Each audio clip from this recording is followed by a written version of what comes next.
warahmatullahi wabarakatuh.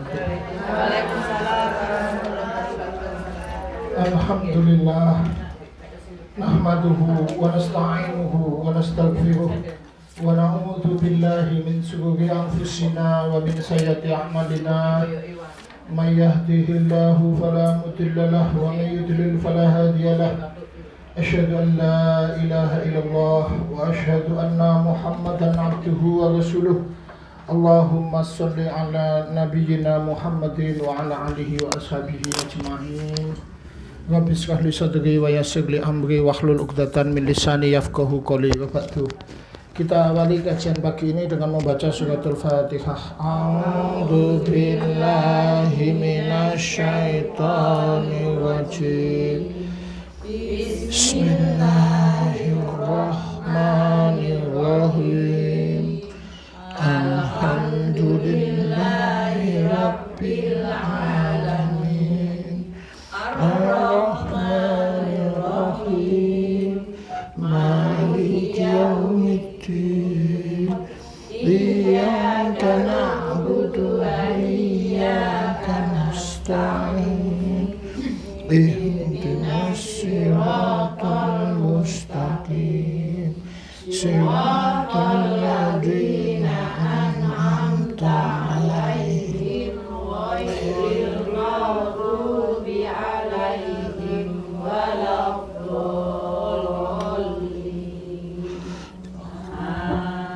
Bismillahirrahmanirrahim. Hari ini saya akan membahas secara global tentang surat Luqman ayat 13 sampai 19. Tidak secara detailnya, untuk secara detailnya insya Allah per ayat akan kita bahas di satu waktu. Jadi masing-masing ayat ada pembahasan tersendiri. Hari ini kita membahas secara global saja. Ayat-ayat ini inti maksud utama dari rangkaian satu kelompok ayat-ayat ini. Ayat ini berbicara tentang bagaimana ketika Luqman itu menasehati putranya. Dimulai dari ayat ke-13 di mana Allah berfirman, a'udzubillahi minasyaitonirrajim, bismillahirrahmanirrahim, wa idz qala luqmanu libnihi wa huwa ya'iduhu ya bunayya la tusyrik billah innasyirka ladzulmun adzim. Dan ingatlah ketika Luqman menasehati anaknya dan dia memberi pelajaran kepada anaknya, jangan kamu menyekutukan Allah, sesungguhnya berbuat syirik itu adalah kezaliman paling besar.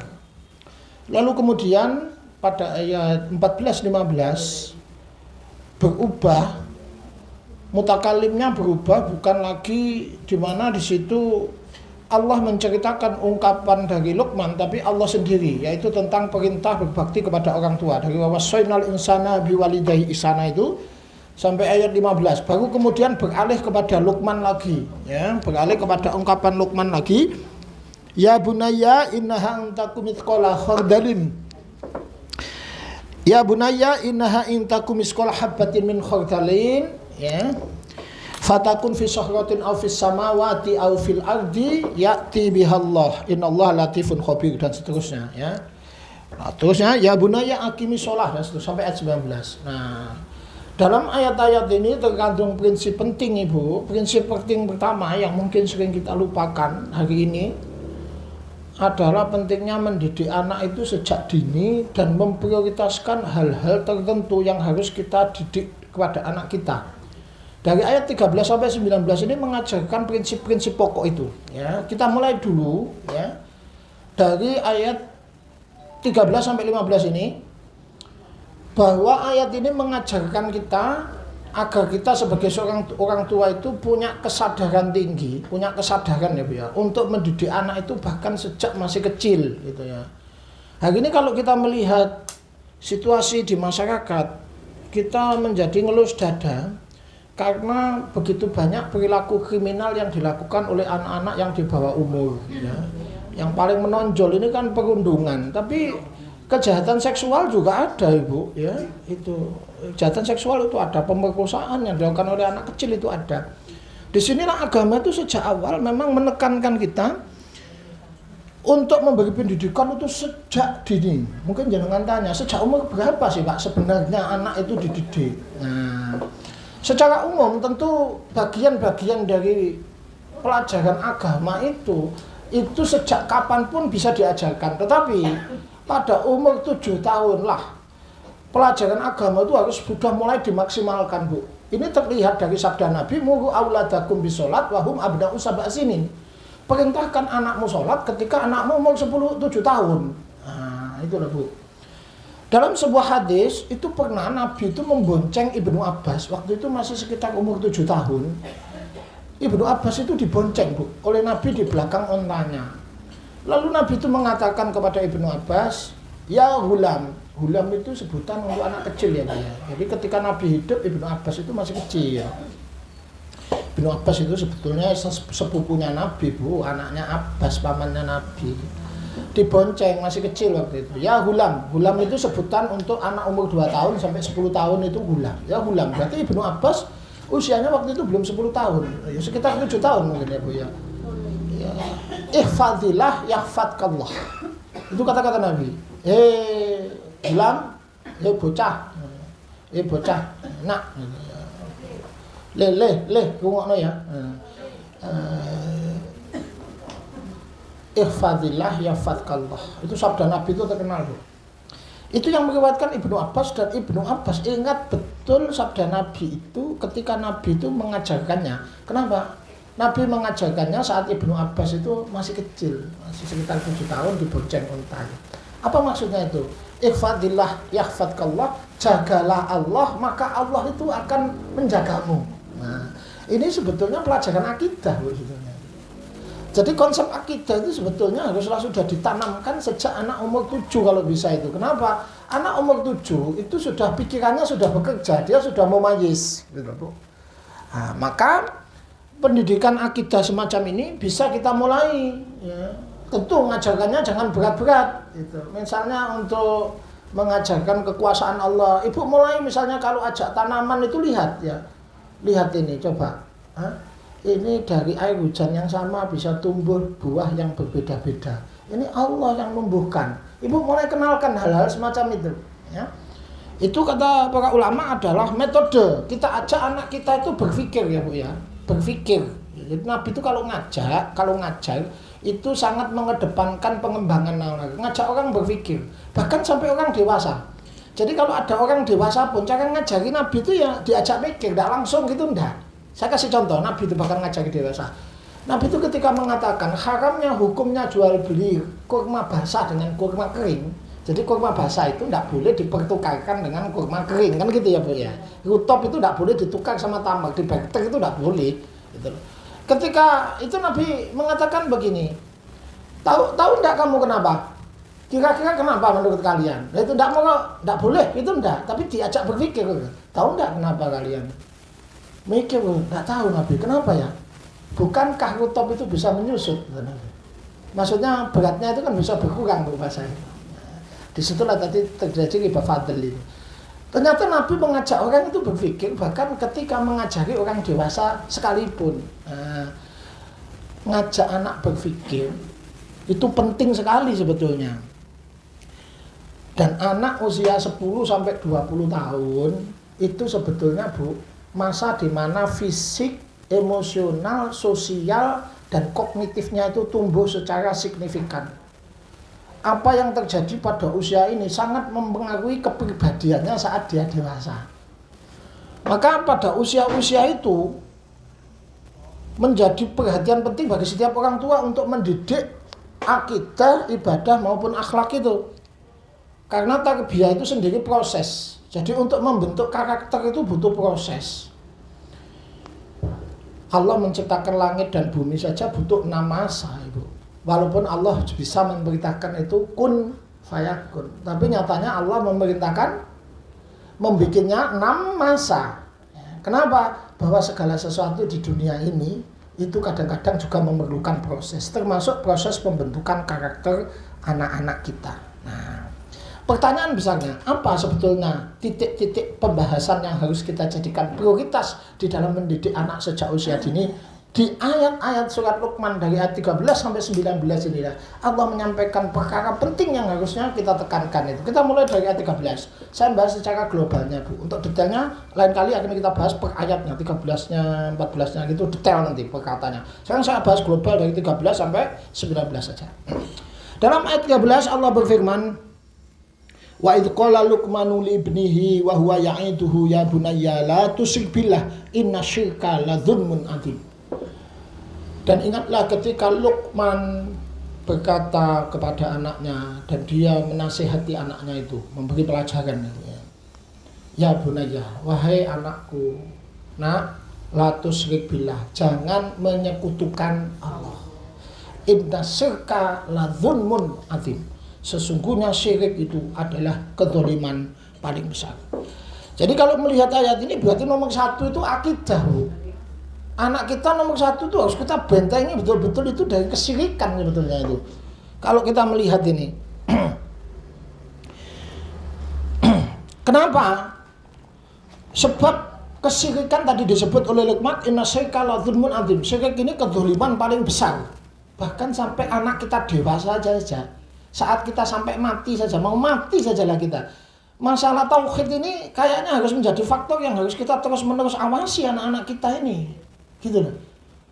Buktinya apa? Di surat Baqarah itu ketika Nabi Yakub mau mati, Nabi Ibrahim mau mati, am kuntum syuhada'a idh hadara Yakub idh qala li banihi ma ta'buduna min ba'di. Apa kamu tidak perhatikan bagaimana ketika Yakub mau mati, dia mengumpulkan anak-anaknya di tepi pembaringannya lalu berkata, ma ta'buduna min ba'di. Nak, sama nyembah opo nak, bapak dono nak. Itu bahkan sampai anak itu sudah dewasa, berarti pengawasan harus ada.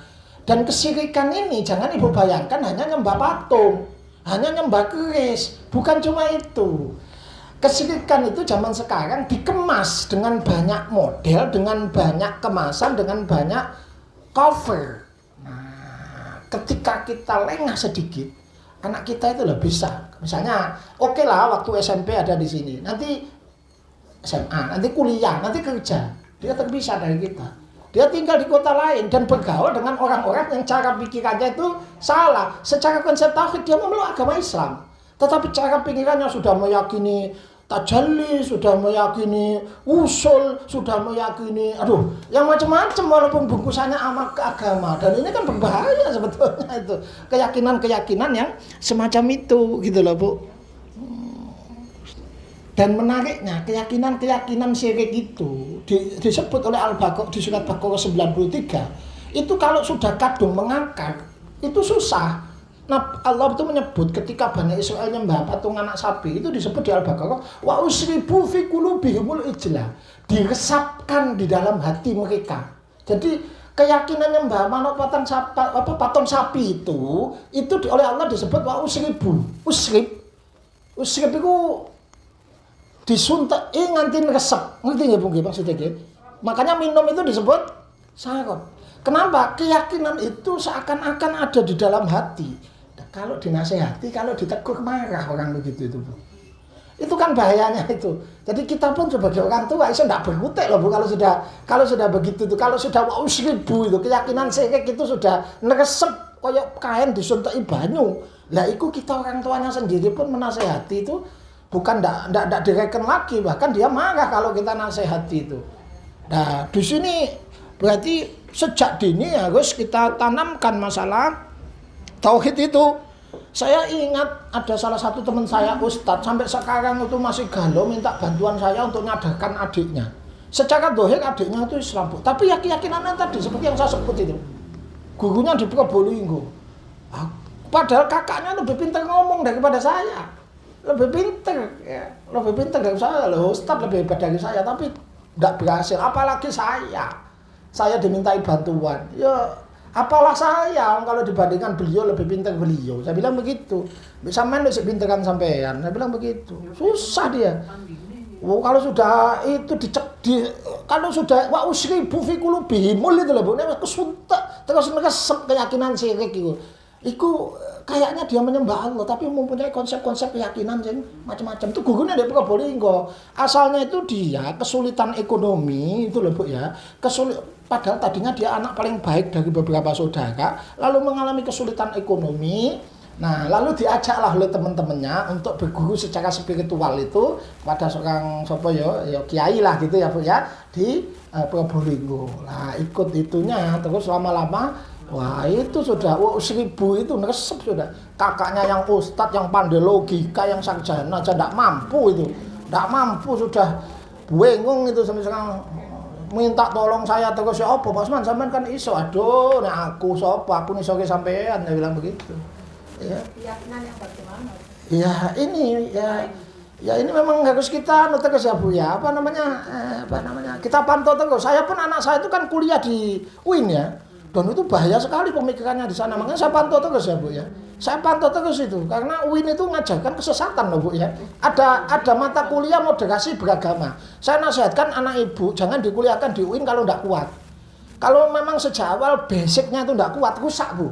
Karena diajarkan tentang paham namanya moderasi beragama. Di semester 1 dan 2 itu ada mata kuliah moderasi beragama dan isinya wah itu sudah murtad sebetulnya kalau diyakini. Saya ngomong ke anak saya, iki nek mau yakini murtad gue, saya bilang begitu itu.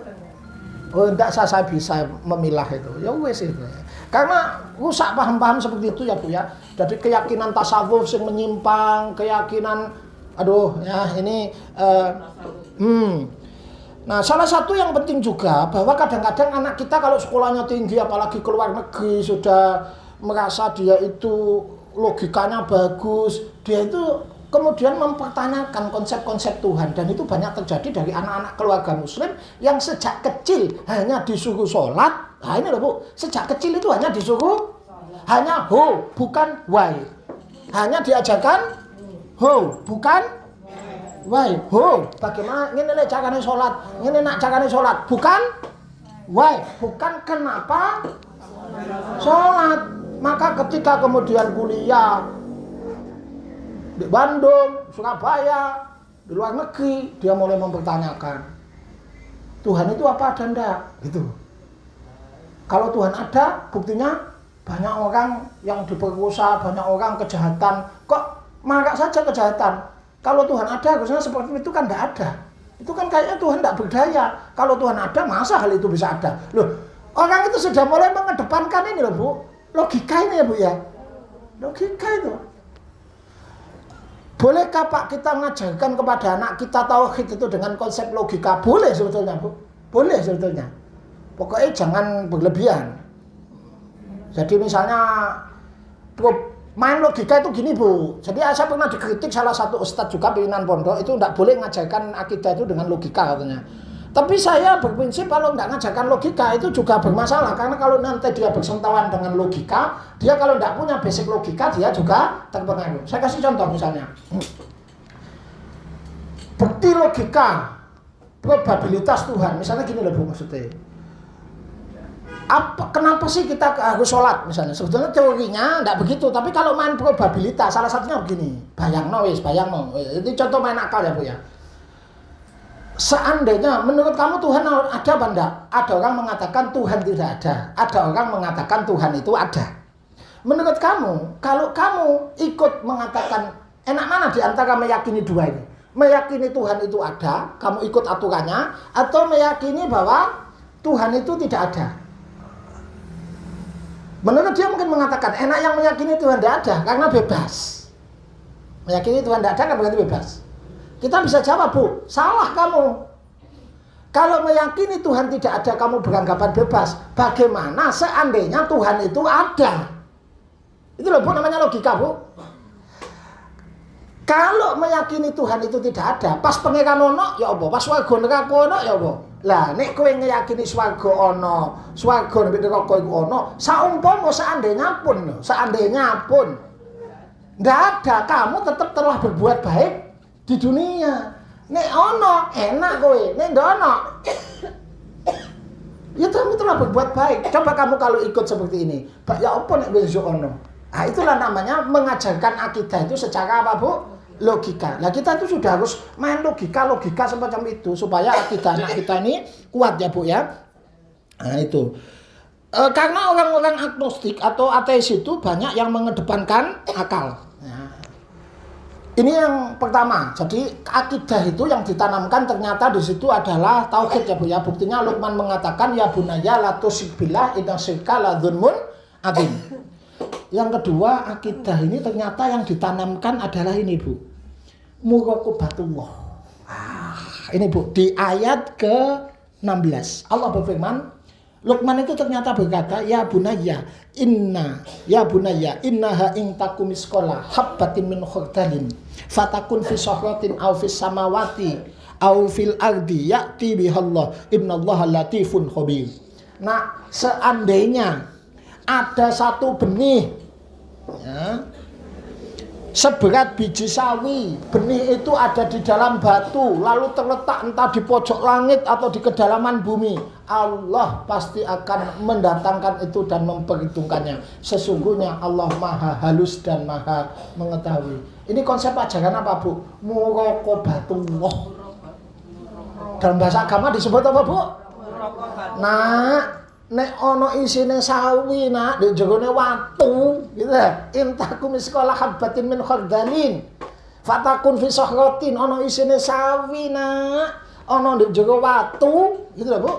Watu iku ono di planet endi utawa di jero bumi ya tibi Allah, mesti ditekakno mbek Allah, mesti diperhitungno mbek Allah.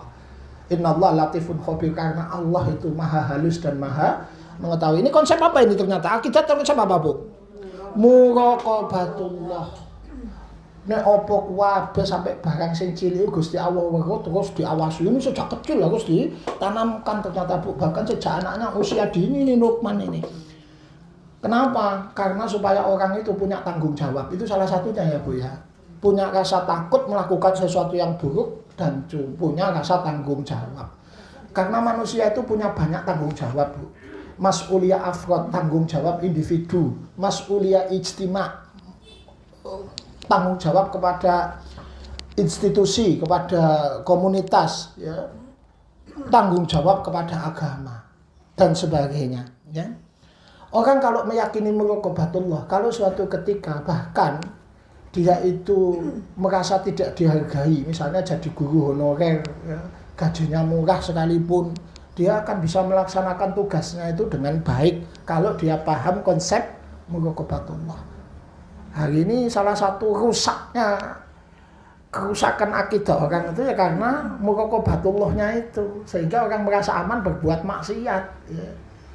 Main dengan istri orang dan seterusnya, itu karena konsep muraqabatullah ini.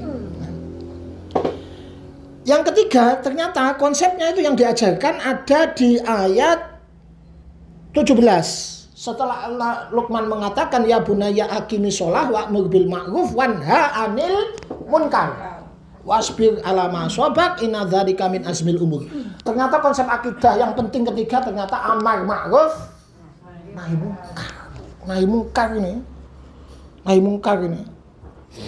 Sebab gini loh Bu, orang ketika tidak kita ajarkan amar ma'ruf nahi munkar, dia itu tidak akan tahu berpihak kepada hak dan batil. Itu salah satunya Bu ya.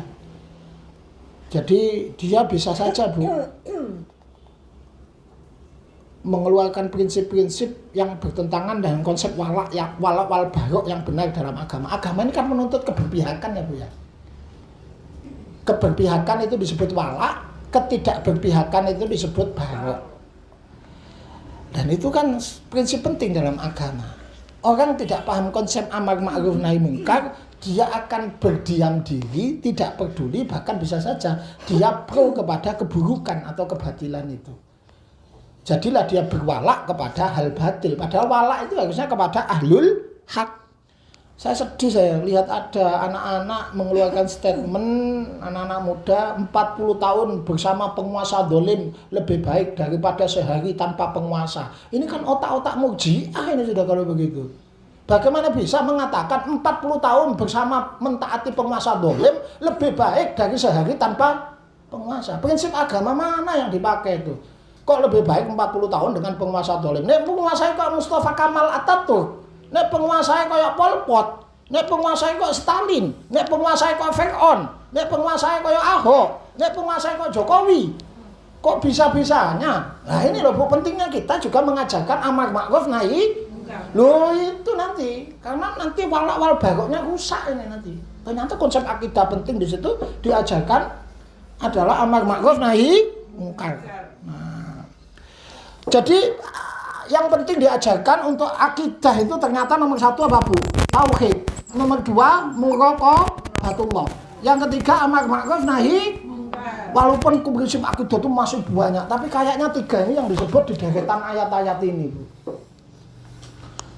Ya bunayya la tusyrik billah inna syirka la dzulmun adzim. Tauhid ya. Konsepnya 2 tuh tadi konsep muraqabatullah. Ya bunayya ing taku miskola habbatin min khardalin fatakun fi syahratin aw fi samai aw fi samawati aw fil ardi ya'ti bi Allah innallaha latifun khabir. Konsep muraqabatullah. Kemudian konsep akidah yang ketiga ternyata tadi ya bunaya aqimis shalah wa'mur bil ma'ruf wanha 'anil wasbir ala ma asabak. Tegakkan amar ma'ruf nahi munkar, sabar dengan resikonya, siap tanggung resikonya. Loh, itu ternyata Bu, prinsip akidah paling penting itu. Ternyata 3 itu.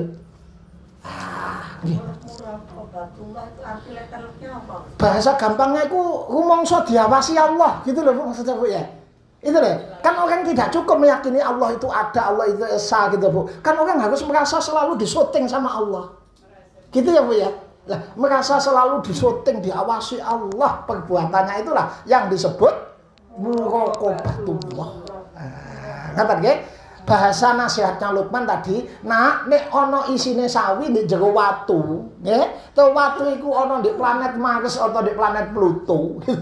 Atau ana ndek kedalaman 6 km di dasar bumi, tetap itu akan dikeluarkan dan diperhitungkan oleh Allah. Itu konsep apa namanya? Pengawasan Allah. Muraqabatullah. Jadi diawasi nak sampean itu. Gitu. Konsep itu yang terus dibangun. Nah, penjabaran metodenya tentu terserah Ibu, ya main logika, ya main dalil, ya jangan main dalil tok, ya main logika seperti tadi, ya. Nah, itu. Insyaallah lain waktu kita bahas lebih detail. Nah, sekarang kita masuk yang kedua, kepada ibadah. Kepada apa Bu? Setelah akidah apa ini? Ibadah ya Bu ya. Nah, ternyata ibadah yang diperintah di situ adalah ya bunayya aqimis shalah. Loh, ini loh Bu. Ternyata untuk ibadah itu nomor 1. Ini apa Bu? Sholat nih Bu, kayaknya nih. Ini coba. Ya. Poso penting Pak, iya, tapi kayaknya di sini apa Bu? Ya bunayya aqimis shalat. Nah itu ayat ke-17 itu. Baru wa'mul bil ma'ruf. Kenapa wa'mul bil ma'ruf wanha 'anil munkar diletakkan setelah sholat? Gini loh Bu. Nek salate gak beres, ya apa kate ngandani wong gitu loh maksudnya. Gak sulit itu. Bahkan keberanian untuk amar ma'ruf nahi munkar itu hanya bisa muncul kalau orang itu hatinya selalu terkait dengan Allah. Makanya sholat dulu baru amar ma'ruf nahi munkar. Siji krana nglakoni kanggo awak dhewe iku penting baru nyampe nang wong gitu loh Bu. 2 bahwa keberanian untuk amar ma'ruf nahi munkar hanya bisa diperoleh ketika seseorang itu konsisten mendirikan apa Bu? Sholat. Kan gitu. Sholat nyambung terus sama Allah. Itu makanya wa'mur bil ma'ruf setelah ya bunayya aqimis shalah wa'mur bil ma'ruf wanha 'anil munkar, baru orang bisa sabar kepada resiko. Wasbir ala masobak, sabarlah kamu dengan resiko amar ma'ruf nahi munkar. Karena amar ma'ruf nahi munkar mesti dimusuhi, dipenjara dan seterusnya Bu ya, dipecat, dalam pekerjaan dan seterusnya. Nah itu ya, nah itu supaya dididik sejak kecil tidak jadi anak pragmatis. Nah sekarang kita pindah ke ibadah. Ibadah ternyata yang Allah sampaikan di sini apa Bu? Yang diomongin Luqman apa? Sholat ya Bu ya. Ya bunayya aqimis. Nah, sholat ini yang dimulai bersegera Bu. Jadi kalau sudah waktunya ya harus digetak memang Bu. Ya. Jangan dibiasakan mengakhirkan apa? Sholat memang. Ya. Ma yazalu qaumun yatakharuna hatta yuakhiruhumullah. Kalau orang sudah biasa mengakhirkan sholat maka hidupnya pun akan diakhirkan oleh Allah. Wong nek biasa ngakhirno sholat, uripe ku dikakekno karo Gusti Allah. Gitu lho Bu maksud. Hah? Dikakekno. Ya bimbingannya Allah, rahmati Allah, kasih sayangnya Allah itu dikakekno. Dunia saya digrojok, tapi rahmati Allah dikakekno ini. Gitu loh Bu. Aduh, saya kemarin kan lihat omongannya Sujiwo Tejo di ILC. Dengar ya, ya. Ngelus dodo.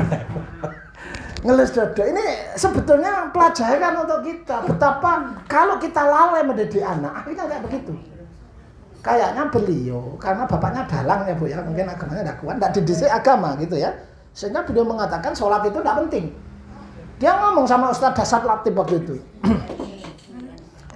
Saya merasa sholat itu tidak penting. Buktinya banyak orang sholat korupsi. Saya lihat ada orang sholat tapi tidak menghargai orang. Ketika ada orang sedang ngomong, dia sibuk main HP. Padahal dia sholat. Buat apa sholat kalau hanya tidak bisa merubah, bahkan untuk menghargai manusia lain yang sedang bicara saja dia tidak bisa. Saya melihat, kata Sujiwo Tejo, ada orang sholat tapi ketika lawan bicara dia main HP. Kan itu sikap arogan. Lalu di mana letak gunanya sholat? Dia tidak sadar bahwa dia menolak untuk sujud kepada Allah itu, Pak Sujiwo Tejo, itu lebih sombong daripada orang yang main HP di depan lawan bicara. Lebih sombong mana orang yang menolak sujud dipanggil 5 kali oleh Robnya itu dibanding orang sombong yang main HP di depan lawan bicara. Oke lah, kita melihat ketika ada para ustadz bicara, ada Ustadz Haikal Hasan bicara, lalu sapa sing anggota Nasbun bisa itu, sapa sing anuku Nasution, Suryani Nasution itu, Suryani sapa itu loh, ya itu kan main HP, tidak menghargai sama sekali. Oke lah, kita geram, itu juga sikap sombong ya Bu ya.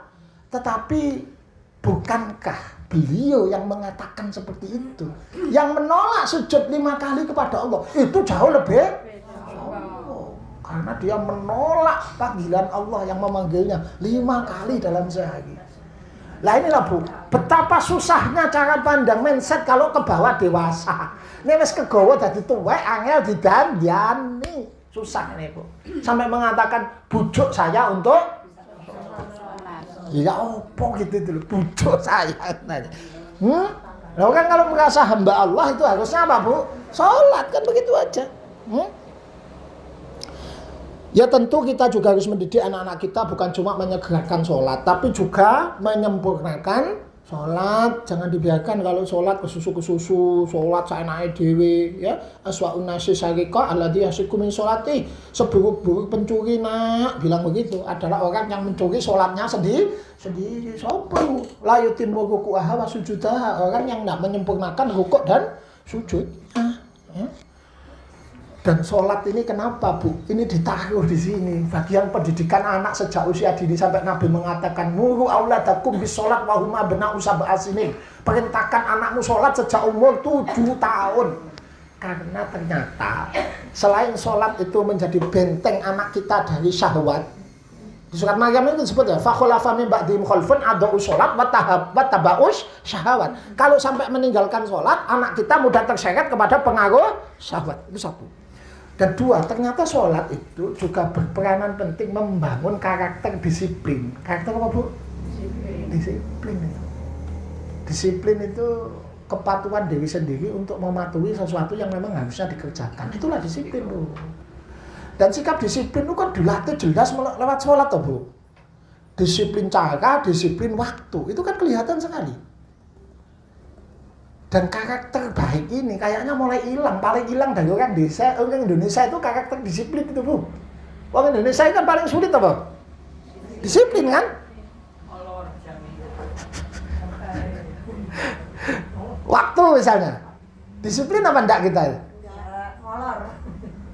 Bu janjian kate nyang ndi ngono OTW jadi. Bu, OTW itu bukan di perjalanan. OTW itu singkatan, ora tepat waktu. Ya, bukan di perjalanan, OTW wis adus, durung salin. OTW. Bu, ayo jam sana. OTW, ndak kok sik adus. OTW itu ternyata ora tepat.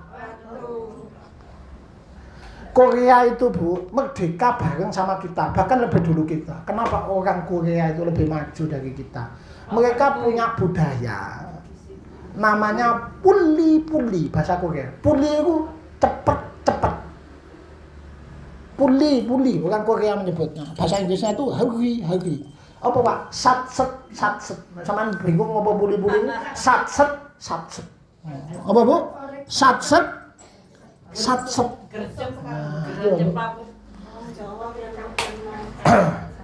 Nggak suka menunda pekerjaan orang Korea, orang Jepang itu nggak suka. Apa yang bisa dikerjakan hari ini, dikerjakan hari ini. Lah anak-anak kita karena tidak kita biasakan untuk itu, Bu. Bahkan saat kuliah saja, itu juga suka menunda-nunda. Kuliah gak ndang lulus, skripsi gak digarap-garap, ditunda-tunda sampai 7 tahun. Sekolah ya sistemnya SKS, sistem kebut semalam. Ya terus begitu, karena kebiasaan-kebiasaan itu menjadi tidak dibangun sejak dini dan sampai dewasa biasanya. Ketika sholat sejak kecil tidak disiplin, maka besarnya agak susah. Karena gini loh Bu, ketika orang biasa sejak kecil, maka perintah agama itu akan mudah dan ringan dikerjakan saat dia dewasa sebetulnya. Gitu makanya habitsnya itu harus dibangun sejak kecil. Ini kenapa Luqman mengatakan ya bunaya aqimi sholah wa'mur bil ma'ruf wanha 'anil munkar, ya aqimi sholahmu, ya. Ya termasuk ibadah sunnah, ya. Jangan cuma dinasehati dengan motif harta tok anak kita. Ya, kita kan kadang-kadang motifnya harta tok. Sampai susah tuh koyo ibu. Sama ya benar, oke lah. Tapi kan kita juga semua motivasi 2 rakaat sholat subuh lebih baik dari dunia dan kan juga harus diimbangi dengan itu agar pikirannya itu tidak cuma harta gitu loh Bu. Rakaatul fajri khairum minad dunya wa ma fiha. Nek sampean niku sembayang 2 rakaat sebelum subuh, masih sampean nyambut gawe biasa nak, gajine pas-pasan, sampean niku luwih sugih teko Donald Trump, teko Donald Bebek, gitu ae. Wis ngomong gitu. Gitu. Lah itu kan harus diimbangi begitu toh Bu, supaya otaknya tidak cuma berisi materi. Ya Bu ya. Nah, itu penting. Kemudian berikutnya setelah ibadah ternyata dipentingkan di sini apa Bu? Salat ya Bu ya. Nomor 1. Nah, baru kemudian lihat di situ. Apa kata Luqman ayat 18-19. Wala tusair khaddaka linnasi wala tamsi fil ardi maraha innallaha la yuhibbu kulla mukhtalin fakhur. Jangan kamu malingkan wajah dari manusia karena sombong berjalan bumi di bumi dengan angkuh. Sesungguhnya Allah tidak menyukai orang-orang yang membanggakan diri. Pelajaran apa berarti Bu? Akhlak. Pelajaran apa ini Bu? Oh, akhlak ternyata nomor 3 Bu. 18-19 ternyata nah, termasuk nanti waqsid masyik waqdud min sautik, ya. Sederhanakan cara jalanmu, rendahkan caramu bicara. Inna angkarul aswati la sautul khamir. Sejelek-jelek suara itu adalah suaranya keledai. Berarti pelajaran apa ini Bu? Akhlak ternyata. Oh berarti tidak cukup Bu kita ngajari akidah ternyata. Nggak cukup ngajarin ibadah sholat, ternyata harus ngajarin akhlak nih Bu. Ternyata itu buktinya itu. Wala tusair khaddaka linnasi maraha, ya. Jangan palingkan wajahmu di hadapan manusia karena sombong, ya. Dan seterusnya itu. Akhlak itu apa sih? Begini Bu tanya. Begini Bu. Akhlak itu dari kata khuluq. Akhlak itu dari kata apa Bu? Akhlak dari kata khalaq. Khalaq artinya ciptaan. Akhlak artinya budi pekerti yang diajarkan oleh Allah dan Rasulnya. Itulah akhlak. Di dunia ini ada banyak konsep norma, standar baik buruk dan budi pekerti. Itu bukan akhlak, itu disebut moral. Di dunia ini Bu, ada standar baik buruk, namanya moral. Apa bedanya moral dengan akhlak Pak? Moral itu bisa jadi muncul atas kesepakatan manusia, berasal dari bahasa Yunani, artinya adat. Akhlak itu dari Allah. Moral berbeda-beda tiap bangsa. Manggil orang tua dengan namanya langsung di Amerika itu biasa. Menurut Islam tidak bermoral itu. Meninggalkan orang tua di panti jompo itu menurut orang Amerika biasa. Menurut akhlak Islam tidak bermoral. Jadi yang kita ajarkan jangan norma menurut orang Barat, tapi yang harus diajarkan adalah akhlak, standar moral menurut Allah dan Rasulnya. Itu yang harusnya diajarkan. Dan agama kita itu paling detail masalah akhlak Bu. Bayangkan, Kalau ada 3 orang bisik-bisik, ada 3 orang, yang 2 bisik-bisik, ini haram hukumnya loh Bu. Ada 3 orang, sampai nonton telu ini loh Bu, misalnya gini nonton telu, ada 3 orang, paham maksud saya? Yang 2 itu bisik-bisik, oleh enggak dalam agama? Boleh. Enggak boleh, haram. Karena menyakiti hati dia. Dia kan nanti sakit hati Bu. Omong apa ini? Aku kok tidak dijak. Oh itu ada ayatnya. Bisik-bisik ada ayatnya. Jadi kalau jumlahmu 3 orang, jangan yang 2 berbisik. Termasuk tidak bisik-bisik tapi ngomong bahasa daerah yang hanya dimengerti 2 orang. Itu tidak boleh. Sama dengan bisik loh Bu. Wong telu, si A, si B, si C.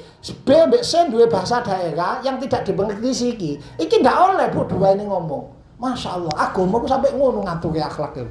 Bono agama detail Islam masalah akhlak itu.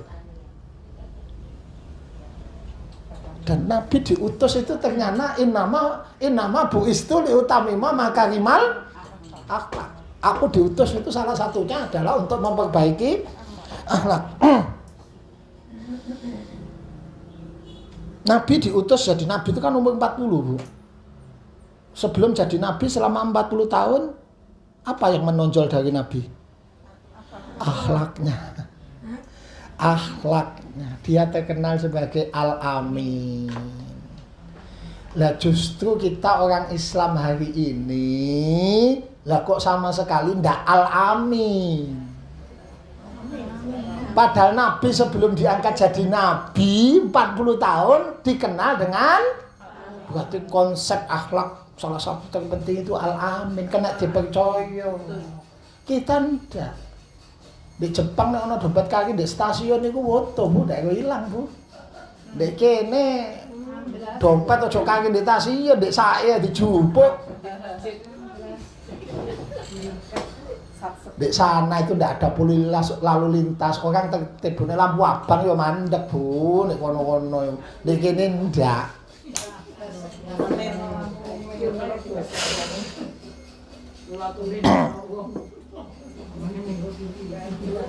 Padahal akidah, akhlak dan ibadah itu seperti pohon, harus semuanya baik. Akidah itu akarnya, ibadah itu batangnya, akhlak itu buahnya. Nek oyote apik, wite apik ndono wae, wong akidahe kuat, ibadahe salate bagus, akhlake jelek. Itu seperti buah pohon tidak berbuah. Ndono wae. Sebaliknya, kalau buahnya gembel tapi oyote elek, itu ya bahaya. Karena kalau kena angin sedikit aja, roboh. Gara-gara jatuh cinta sama non muslim aja nanti bisa pindah agama itu. Kan gitu itu. Diupai kaos itu nyoblos nanti. Kan begitu itu. Hah? Jadi hamba kaos nanti. Bu, jadi hamba kaos nanti. Berarti akidah penting, ibadah penting, akhlak juga penting. Harus 3-3-nya itu. Nek akidah lemah ya wis dadi hamba sembako, hamba kaos. Diupahi kaos iki lho iso dicoblos, iso dipilih. Kan rusak akidah. Dan itu bisa terjadi seperti itu.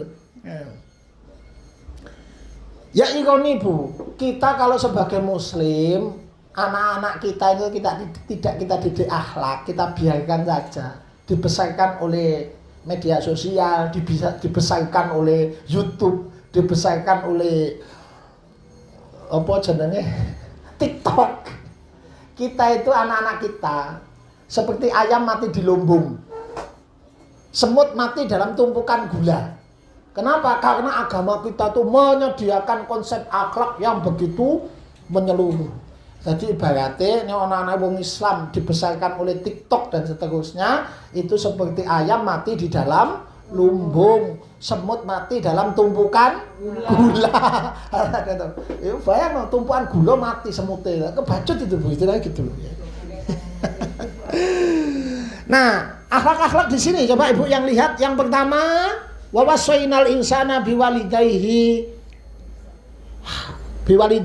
Hendaklah orang berbakti kepada kedua orang tua. Itu ya Bu ya. Hamalatu ummuhu wahnan ala wahnin wa fisalu fi amaini anuskubli wali walidaik ilayal masir. hendaklah anak berbakti kepada kedua orang tua, ya toh. Ingat bahwa dia disusui selama 2 tahun. Ya, berterima kasihlah kepada Allah dan kepada kedua orang tua. Artinya jadi anak harus tahu terima kasih, itu dididik itu Bu, ya. Dan seterusnya. Kemudian yang penting, saya kira itu tidak penting, sudah jelas Ibu. Yang kedua itu ini Bu, coba lihat tadi. Luqman mengatakan, wala tusair khaddaka linasi wala tamsi fil ardi maroha. Jangan kamu palingkan wajahmu dari manusia karena sombong, dan jangan berjalan di bumi dengan angkuh. Ini secara kita kelompokkan, akhlak tawadhu ini masuk ke dalam ranah rohmah dan rofah, kasih sayang ya Bu ya. Jadi ternyata salah satu yang harus kita biasakan kepada anak kita sejak kecil itu sikap rohmah dan sikap rofah, sikap kasih sayang, menghendaki kebaikan bagi orang lain. Kita latih mulai kalau ada duri di jalan disuruh ngambil, kalau ada orang sakit kita ajak untuk jenguk, kalau ada pengemis suruh ngasih, gitu Bu ya. Apalagi itu termasuk itu. Kalau ada orang mis itu kita suruh apa Bu? Ngasih dan seterusnya. Kita biasakan semacam itu agar bangunan kepedulian itu ada sejak kecil. Sebab kalau enggak, nanti kalau gede, dia itu kalau sudah enggak punya sifat rohmah dan rofah itu enggak ada di hatinya, itu menghalalkan segala cara. Satu, dia enggak peduli pokok awak dhewe hasil, pokok awak dhewe oleh. Kalau dari pengusaha dia akan menggunduli hutan, dia akan mencemari lingkungan, dia akan mengurangi bestek sampai merusak infrastruktur. Ya toh? Dia tidak akan punya rasa kasih sayang kalau jadi aparat, main petingnya. Itu gara-gara tidak duwe sifat rohmah. Bahkan rakyat yang menggajinya itu loh katanya dipeting. Bu, tak peting mah ini, begitu. Tak peting mah ini. Itu kehilangan sifat rohmah itu. Kalaupun tidak jadi jenderal, tidak sampai meeting orang, ya.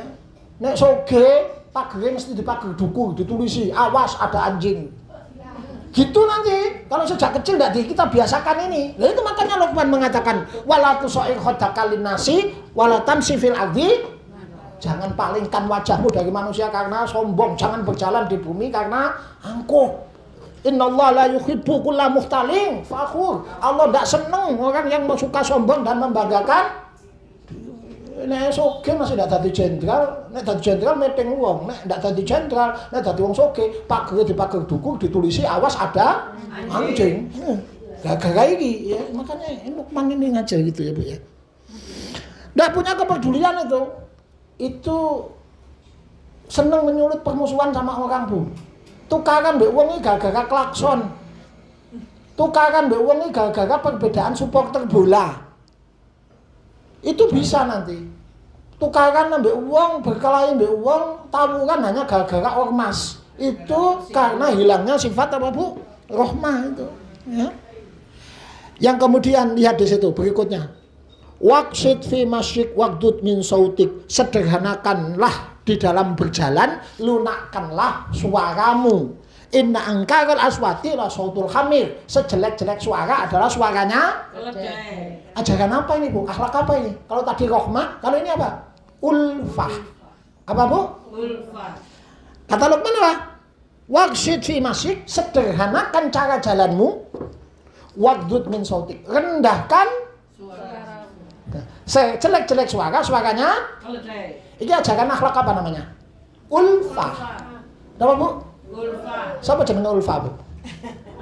Ulfah ini kan apa sih? Ulfah itu santun, friendly, bersahabat. Itulah. Bu, rendahkan suaramu, sederhanakan cara jalan.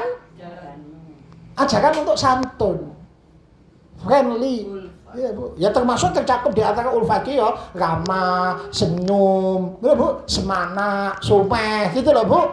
Lah ini kan yang mulai hilang dari orang Indonesia Bu. Orang Indonesia dulu itu terkenal dia itu paling ramah. Utangnya akeh ku sik mesem ae wong Indonesia Bu. Saiki ku mulai angel delok wong mesem iku Bu. Dulu kan Indonesia itu adalah terkenal bangsa paling ramah. sikap tidak ulfah itu tidak santun akan membuat orang cenderung untuk membuli orang lain. Saiki ono cyberbully karena anonim orang bisa saja komen ngelek-ngelek wong di YouTube. Itu karena sikap santun, sikap ulfah tadi, gitu Bu. Itu tidak dibangun sejak kecil. Itu diwajari santun. Yang orang tua, yang lebih usia lebih tua harus boso. Jangan matanya mendelik menatap. Diwajari begitu tuh maksudnya itu. Sederhanakan cara jalanmu, rendahkan suaramu. Oh gitu Bu, itu tadi maksudnya. Sejelek-jelek suara, cekek-cekek. Wah, cekek-cekek dia mau gitu ya. Aduh, jangan teriak-teriak. Sejelek-jelek suaranya kelet. Nah, ini ajaran untuk santun Bu ya. Tentu di samping itu juga ada ajaran akhlak-akhlak yang lebih luas dari itu, karena agama kita juga mengajarkan akhlak makan, akhlak minum, akhlak bangun tidur, akhlak masuk WC, semua itu diajarkan. Tuh maksudnya begitu Bu, ya pelan-pelan kecil. Kenapa Pak ini penting? Akhlak itu penentu kemuliaan seseorang. Itu satu Bu. Juga sampean saged ayu sekolahe dhuwur. Tapi nek swarane kaya swara keledai, nek kok ditakokno wong. Bu. Ini loh Bu. Makanya sederhanakan cara jalanmu, rendahkan suaramu, sejelek-jelek suara. Bayangkan kalau akhlaknya orang buruk, walaupun cantik, laki-laki pun enggan, calon mertua pun enggan. Jangankan itu, ngambil menantu, berdekatan saja orang enggan. Ibu ono wong ayu koncone sampean tapi wateke elek. Seneng apa ndak cedek-cedek? Ndak seneng megah. Lah cedekane lho megah, gitu lho Bu. Apa maneh ngepek mantu. Jadi kemuliaan manusia itu dinilai salah satunya dari apa Bu? Akhlak. Keimanan seseorang itu juga sangat tergantung akhlak. Buktinya Nabi mengatakan, man ghassana falaisa minna. Siapa yang suka menipu bukan umatku. Oh Bu. Tidak beriman orang yang dia tidur dalam keadaan kenyang sementara tetangganya. Oh, berarti akhlak ini menentu kesempurnaan iman Bu. Bahkan jeleknya akhlak itu akan merusak amal seperti cuka merusak madu. Inna su'al akhlak, jeleknya akhlak itu yufsidul amal kama yufsidul khallu asala. Akhlak jelek itu akan merusak amal seperti cuka merusak madu. Kan Ibu pernah dengar ceritanya ada perempuan rajin sholat tapi juga nyakiti tetangga. Ternyata Nabi ngomong dia penghuni neraka. Bukankah Nabi pernah mendengar, Ibu pernah mendengar hadis ada orang bangkrut, pahala banyak. Loh Bu, puasanya, sholatnya, lalu hari kiamat bahwa banyak kedoliman kepada orang. Nah, ternyata Bang, itulah yang disebut Nabi, akhlak yang jelek itu merusak amal seperti cuka merusak madu.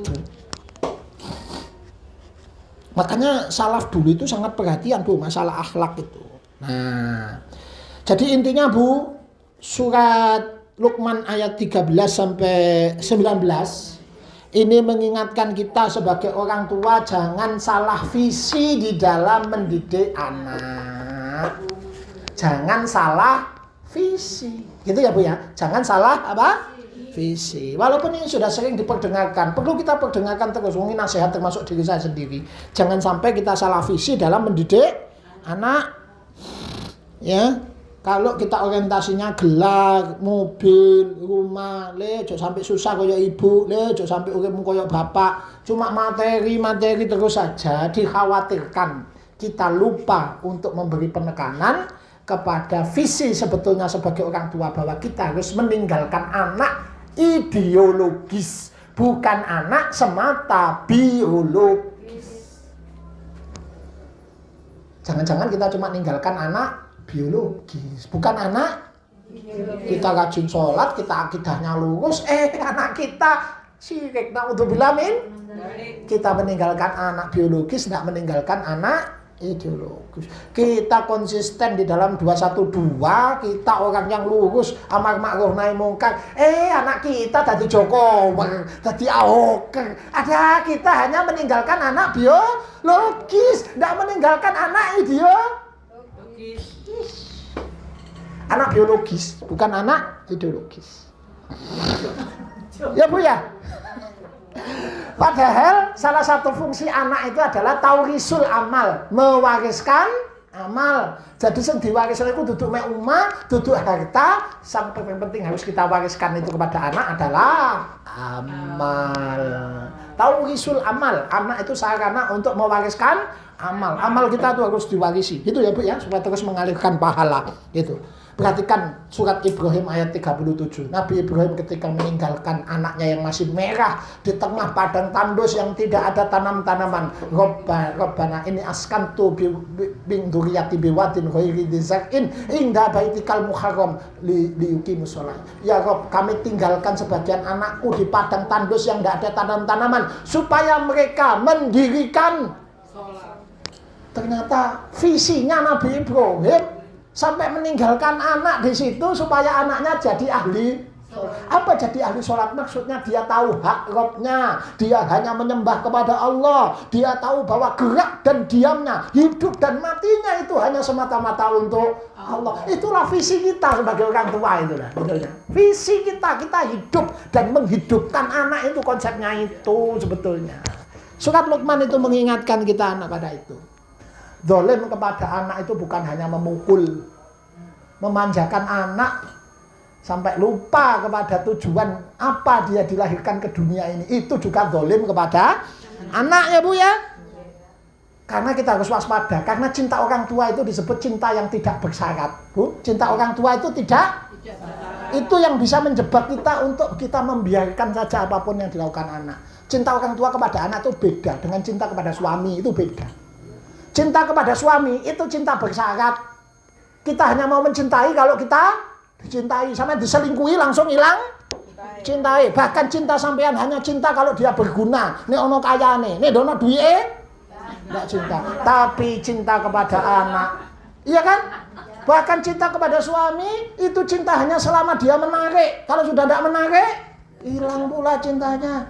Jadi ternyata cinta kita kepada suami itu cinta yang bersyarat. Bu, cinta yang satu-satunya cinta yang tidak bersyarat adalah cintanya seorang ibu kepada anak.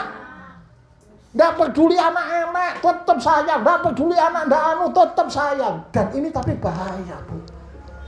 Kalau kita lengah, kita memanjakan anak kita dapat tawa dan senyumnya. Tapi nanti kita bisa jadi itu bumerang untuk kita.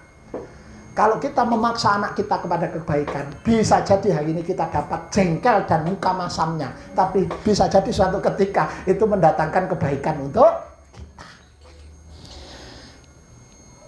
Pak, kan wis tak sekolah no. Oh, kita tidak bisa berharap dari pendidikan sekolah, Bu. Sekolah saiki orientasinya hanya gelar dan sertifikat. Walaupun secara normatif undang-undangnya mengamanahkan itu. Undang-undang nomor 20 tahun 2013. Pendidikan karakter itu sebetulnya ada. Tapi prakteknya enggak. Bu, prakteknya apa? Enggak. Kita sebagai orang tua kan punya cita-cita yang tinggi ya Bu ya. Bu, himmah aliyah. Cita-cita yang tinggi. Menjadikan anak kita menjadi orang-orang hebat. Kita disebut bukan orang yang himmah aliyah, tapi orang tulul amal. Kalau cita-cita kita tinggi kepada anak, tapi tidak mengambil langkah apapun. Bedanya orang himmah aliyah dengan tulul amal adalah orang punya cita-cita tinggi dengan orang panjang angan-angan adalah kalau orang bercita-cita tinggi, dia menggantungkan cita-citanya setinggi langit dan dia melakukan langkah untuk meraih itu. Orang panjang angan-angan, dukur harapannya, tapi ndono langkai blas. Itulah panjang angan. Hari ini kita jangan-jangan jadi orang tua yang panjang angan. Anakku soleh, besok jadi buka no lawang swarga. Tapi langkah kita sebagaimana diajarkan surat Luqman ini kita tidak lakukan. Gitu loh Bu. Jangan sampai anak kita bertambah besar badannya tapi tidak bertambah besar imannya. Cuma tinggi potongan rambutnya tapi tidak tinggi akhlaknya. Kita itu berpacu dengan waktu, berpacu dengan dua hal, berpacu dengan usia kita sendiri dan berpacu dengan usia anak yang kita cintai. Maksudnya gimana? Gini, saya mau cerita. Kemarin hari 18 September, Ibu dengar enggak? ceritanya di Padang, di Lubuk Minturun, ada anak usia SMP umur 13 tahun pulang sekolah, bukan pulang ke rumah, tapi dia main sepeda motor ugal-ugalan, freestyle, sepeda motornya diangkat, gini-ginian loh Bu. Nah, tahu kan videonya tersebar gitu, bukan trail mio, cuma dipakai apa Bu? Diangkat. Nah sepeda itu kehilangan kendali, ngantem tembok masjidnya roboh, nibani anak yang sedang wudhu umur 8 tahun. Ya, videonya ada di YouTube ya Bu ya. Matilah si anak itu. Betul ya Bu ya? Ini kan pelajaran untuk kita. Jangan kita nonton dusaaken nerek. Ini kan Allah ngajarkan kepada kita. Itulah tafakkur itu Bu. Apa pelajaran? Satu, ternyata kita berpacu dengan usia kita sendiri dan usia orang yang kita cintai. Kenapa saya sebut berpacu dengan usia kita sendiri? Usia kita ini tidak panjang Bu. Jangan sampai kita mati dalam keadaan belum beres meninggalkan anak-anak kita, gitu loh Bu. Anak-anak kita tuh masih modelnya begitu. Berarti kita berpacu dengan usia kita sendiri sebetulnya. Jangan-jangan kita mati kita belum selesai, gitu loh. Dengan tugas kita, gitu loh Bu. Dan berpacu dengan usia yang kita cintai. Jangan-jangan anak kita seperti anak itu 8 tahun, baru 8 tahun mati ketiban. Kalau anak 8 tahun seperti anak kita, kalau anak kita mati dalam keadaan ketiban tembok, dalam keadaan wudhu, setidaknya kita masih bisa berharap kepada Allah, dia jadi penolong untuk kita. Nggak bangga sama wong tua mati anaknya ketiban pas wudhu, bukan pas main game, tapi pas. Ya Allah, itu kenapa ibunya ketika itu mengatakan saya ridho karena selama ini anak saya rajin sholat, rajin ibadah, rajin ngaji, dan dia mati dalam keadaan menyegerakan sholat padahal usianya masih 8. Ya Allah Bu, inilah yang saya sebut kita berpacu dengan usia kita sendiri dan usia anak yang kita cintai. Karena anak kita bisa jadi umur berapapun diambil oleh Allah. Ya Bu ya. Ya, maka surat Luqman ini yang mengingatkan diri saya sendiri. Saya juga punya anak 2, waduh Bu ya. Berat tugas sebagai orang tua. Sampai ditutup dengan doa kafaratul majelis. Subhanakallahumma wa bihamdika asyhadu an la ilaha illa anta astaghfiruka wa atubu ilaik. Assalamualaikum warahmatullahi wabarakatuh.